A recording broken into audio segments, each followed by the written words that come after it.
Hi, my name is Brandon Sarkis on behalf of Expert Village. Today I'm going to show you how to make holiday pudding. Now you see we've got a much more like a granular mixture going on here. Let's go ahead and turn that off. Lower the bowl. Whip it all off the...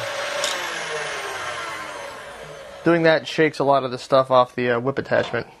And what we're going to do is we're going to take that, basically that seasoned flour mixture we just made, and we're going to add that in.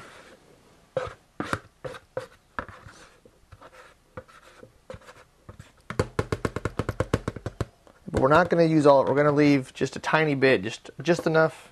If I look over here, we're going to leave about this much in there, which is just enough to dust the fruits and nuts with, which is a really important step. So, let's bring this up and just let this go into like on the stir setting or the lowest setting you've got.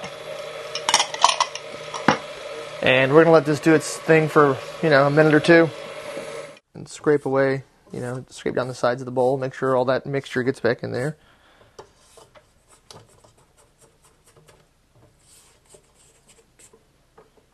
Scrape our spatula off against the whip attachment.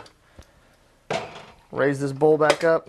Turn it on. We're going to let this go for a couple of minutes just to get everything all nicely mixed together. But in the meantime, let's tend to the nuts and the fruit. So we're going to add in our nuts and our fruit to that little bit of flour we had left. The reason why is we want the flour to kind of dry it up. Because if you were to toss these right in the mixing bowl over here with the whip, what would happen is the whip would start to smash everything up, because we're going to basically fold these in at the last minute.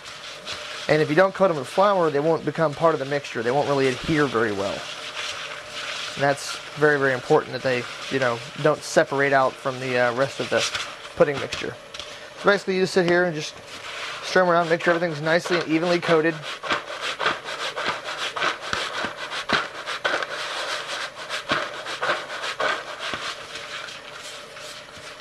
And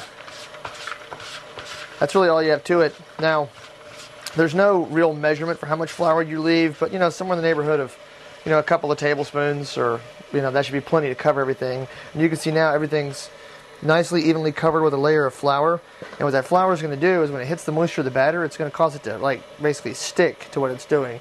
Otherwise, if you were just to put the pecan and the batter were to surround the pecan like this, the oil from the pecan comes out when it cooks, and the batter will actually pull away from the pecan, and then you'll have holes with the fruit and nuts hanging out in it, and it's not the end product that you'd like to have. So let's go ahead and check on our mixture real quick and see what else we have to do.